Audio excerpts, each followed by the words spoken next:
In this video, I'll show you how to update your site's navigation menu. A navigation menu makes the user experience easier when navigating between pages. Most of our sites already have a navigation menu, but if you want to add a new one or update the existing navigation menu, click Widget in the side panel.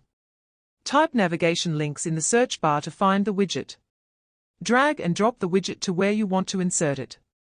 Keep in mind that the ideal place to insert the navigation widget is inside the header or the footer of your site, so it will appear on all pages of your site without having to add it to each page individually.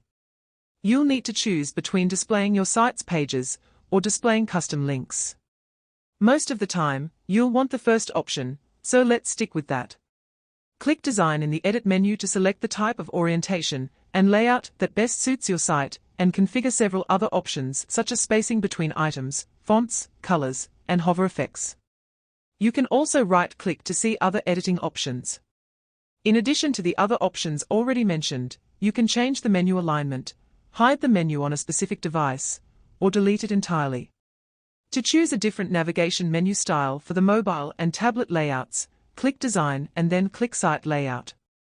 The pages displayed in the navigation menu can be found in the Pages panel. Give it a try, check out the rest of our website builder tutorials, or get in touch with us today.